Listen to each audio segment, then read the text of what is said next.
1.5 million Rohingya people exist today. 800,000 live in Myanmar. Burma refuses to recognise them as citizens in the land they have lived in for hundreds of years. No country will grant them all citizenship. They remain stateless.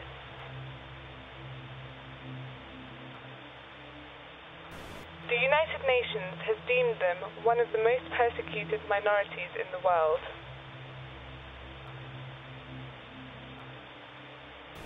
Medieval methods are still being used to carry out modern-day ethnic cleansing, to commit mass genocide. You may think of Burma as emerging into the light, but there is another struggle in the north of the country that goes on ignored by the outside world. A vicious conflict in which a Muslim minority, the Rohingya, have become the victims of ethnic cleansing from Burma. This is a Muslim gold shop in Mektila, being looted by an angry mob. An argument over a piece of jewellery has brought Buddhists onto the streets.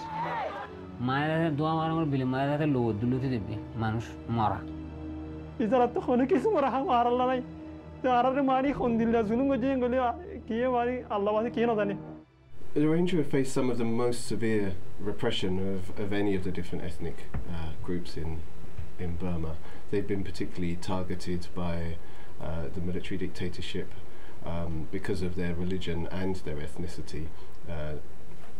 Ne Win, the former dictator of Burma, he introduced new laws which effectively stripped them of their citizenship. He launched military offensives in the area which drove hundreds of thousands of them from the country, and they've been effectively stateless and facing very severe repression from local security forces ever since.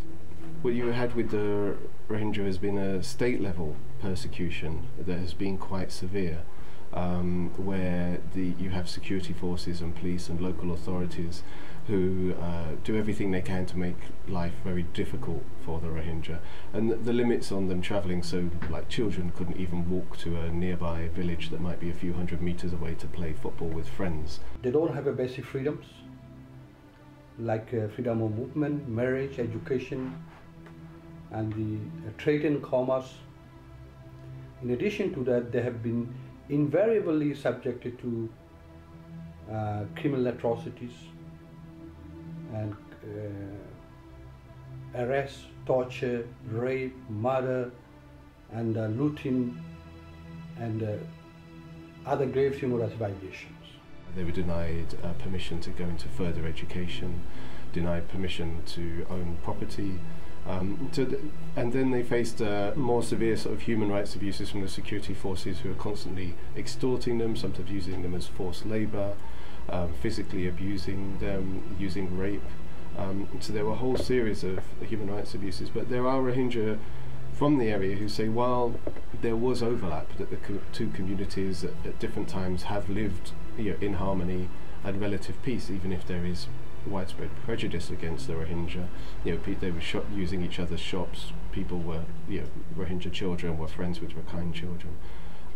What we saw after the elections that took place in 2010, when there was the formation of some new political parties, is that a very extreme Rakhine political party was established, and it used its position to start stirring up much more hatred of the Rohingya people. And the tensions were growing and growing until in June last year there was an incident with an alleged rape of a Buddhist woman by Rohingya men, and that triggered some tit-for-tat violence which quickly escalated into what was effectively large-scale attacks against the Rohingya, resulting in around 100,000 of them being forced to flee and unknown numbers of people being killed. This is the Muslim district of Mingalata Yone. It was set on fire by Burmese citizens. Riot police have been deployed, but do nothing.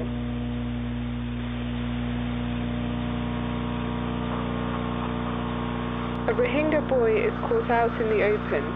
The Burmese start beating him with sticks and swords. It's difficult to understand completely. There is, Burma is quite a nationalist country. it was nationalist before British colonial times, and then even more so as in a response to British colonial. In 1400 CE, the Rohingya people came and settled in West Burma, in the Rakhine region, and lived harmoniously with the Buddhists there.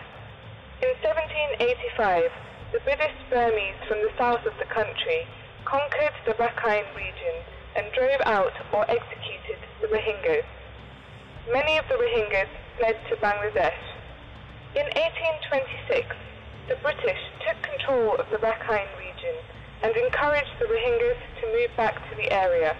In 1939, World War II broke out, and Britain left Burma as the Japanese conquered it. The Japanese persecuted the Rohingyas, some of whom once again fled back to Bangladesh. They don't see a difference between their religion and their race, their nationality.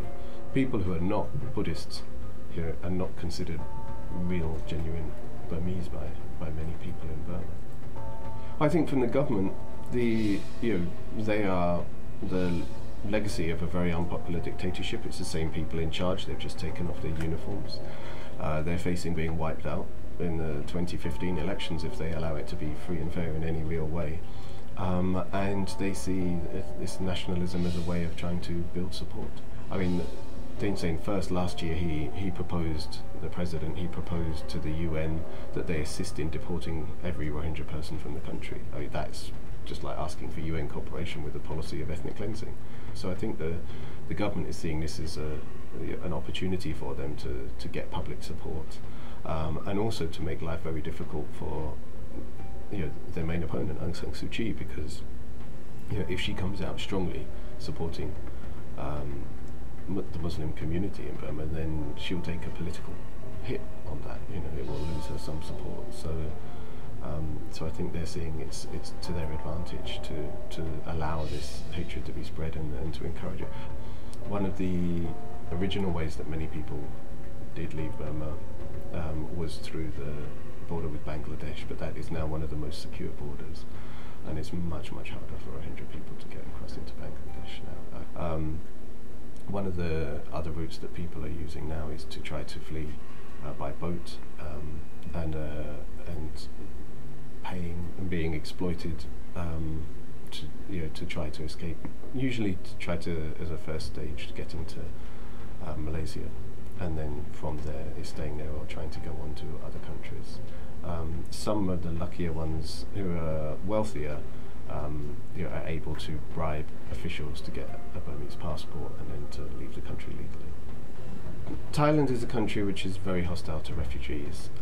Partly it's suffered from having a lot of refugees. It's had a lot of its neighbours in the past have had instability and conflict, and so on a lot of its borders it's had an awful lot of refugees, and in particular you've seen on the Thai-Burma border, where you've had conflict in the ethnic states going on for decades now. There's refugee camps there with 150,000 people. Half of those that Thailand won't allow the UN to officially register them and accept them as refugees. They deported refugees back to other neighbouring countries against their will in the past, despite human rights concerns and in violation of international law. There seems to have been repeated incidents where the Thai Navy has either set boats adrift, and removed engines, or if it's found them at sea, even removing engines and supplies from those boats again. That seems to have happened on more than one occasion. The international community now is so bought into this sort of so-called reform process of Thein Sein. They've described the president as being courageous. They've staked everything on him, and so they have an active reason now not to highlight the problems and talk about the serious problems that remain, because then if they're trying to do trade and closer relationships with the government in Burma, and at the same time having to admit the human rights abuses and possible war crimes, crimes against humanity and other abuses taking place in the country, then people are going to be asking him questions. So they very actively downplaying the human rights problems, including what's happening with the Rohingya and Muslims across the country. He's not taken action against those who are actually inciting and organising the violence against the Rohingya, and he's actively defended some of those who have. So it doesn't look good, and a lot of Rohingya people that we speak to, they're not at all optimistic. They hoped that Aung San Suu Kyi and other democracy leaders would support their cause when they were released, and they haven't. Some have done the opposite. They thought the international community would support them, and in practice they've done very little. So the outlook is looking very bleak at the moment.